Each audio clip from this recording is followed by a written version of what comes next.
Bismillahirrahmanirrahim. Ada ayam makan sabu, paginya mati pukul 7. Jawab salam cinta dari ibu. Assalamualaikum warahmatullahi wabarakatuh. Halo anak-anak, bagaimana kabar kalian? Semoga selalu dalam keadaan sehat dan selalu menerapkan protokol kesehatan ya. Nah, sebelum kita memulai pembelajaran dengan video yang akan ibu sampaikan, alangkah baiknya kita berdoa terlebih dahulu ya. Berdoa menurut kepercayaan masing-masing dimulai.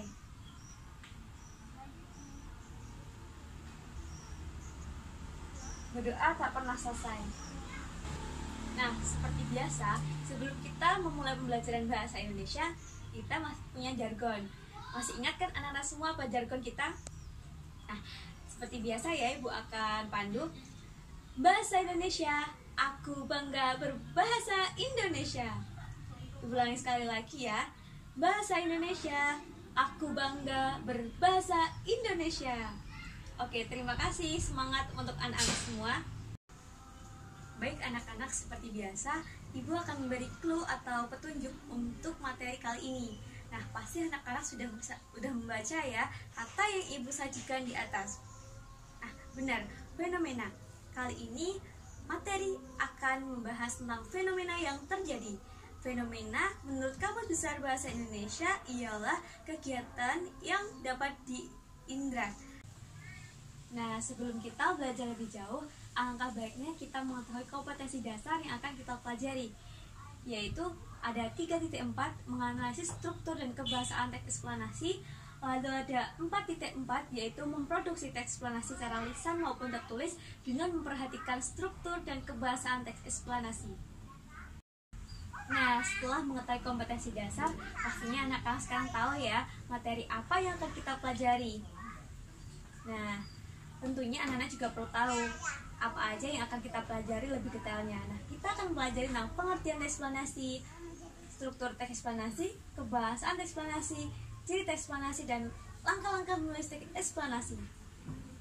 Ya, kali ini kita akan membahas tentang pengertian teks eksplanasi. Apa sih teks eksplanasi? Mungkin anak-anak sudah ada yang mencari tahu di situs pencarian ya.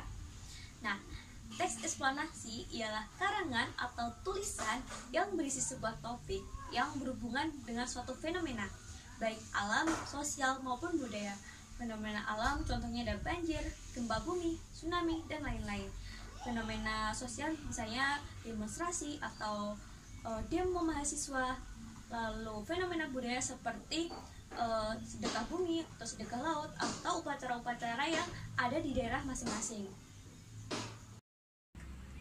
Setelah anak-anak mengetahui apa itu teks eksplanasi, mungkin dari anak-anak ada yang bertanya, apa sih tujuan teks eksplanasi? Nah, tujuan teks eksplanasi yaitu yang pertama, menjelaskan fenomena yang terjadi. Misalnya fenomenanya banjir. Nah, dijelaskan banjir adalah misalnya luapan air dalam jumlah besar yang mengalir ke daratan. Selanjutnya yang kedua, menjelaskan sebab akibat suatu fenomena. Tadi kan banjir, berarti apa sih penyebab banjir? Penyebab banjir karena ada faktor alam dan faktor manusia. Selanjutnya yaitu struktur teks eksplanasi. Nah, apa aja sih struktur teks eksplanasi? Yang pertama, ada gambaran umum. Apa sih gambaran umum? Nah, gambaran umum ini berisi latar belakang, asal-usul, atau sejarah suatu fenomena. Lalu ada deretan penjelas. Deretan penjelas ini berisi informasi lebih lanjut yang misalnya menjelaskan sebab akibat suatu fenomena terjadi. Yang ketiga ialah interpretasi atau kesimpulan. Jadi di sini berisi penafsiran penulis maupun kesimpulan yang disampaikan pada akhir teks. Kemudian ada ciri-ciri teks eksplanasi. Yang pertama, teks eksplanasi bersifat ilmiah, yaitu berdasarkan ilmu pengetahuan dan berdasarkan teori yang relevan. Yang kedua, ada sebab akibat suatu fenomena. Jadi fenomena ini harus ada sebab dan akibat yang ditimbulkan. Yang ketiga yaitu informasi bersifat fakta. Jadi dapat dipertanggungjawabkan fenomena yang terjadi. Nah, kita beralih ke kebahasaan teks eksplanasi ya. Yang pertama, teks eksplanasi menggunakan istilah ilmiah. Misalnya untuk fenomena alam, misalnya gempa bumi, biasanya ada kata seismograf, pantograf. Lalu untuk fenomena pandemi corona ini, kita sering mendengar rapid antigen, swab, karantina, ada suspek, dan lain-lain. Yang kedua, menggunakan konjungsi waktu dan konjungsi kausal. Nah, konjungsi waktu ini seperti sebelumnya, setelah, berikutnya.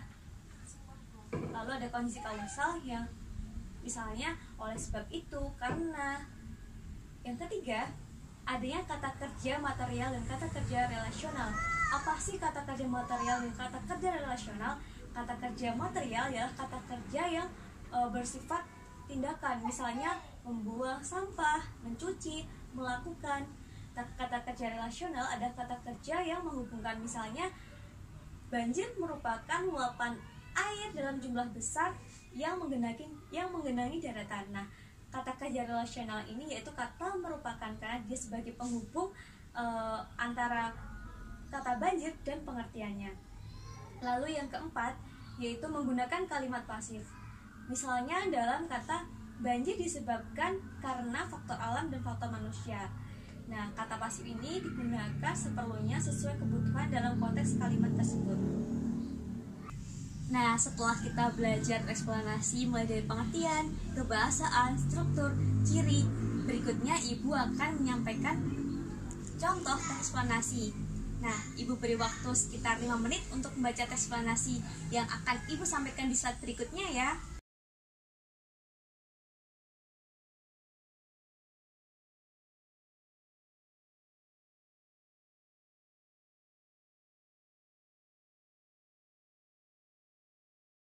Setelah kita mengetahui eksplanasi baik dari pengertian, struktur, kebahasaan, ciri, dan contoh eksplanasi, untuk menguatkan pemahaman anak-anak, Ibu akan memberi tugas berupa misi kelompok. Nah, misinya yaitu anak-anak mengamati fenomena baik alam, sosial, atau budaya yang ada di lingkungan sekitar anak-anak.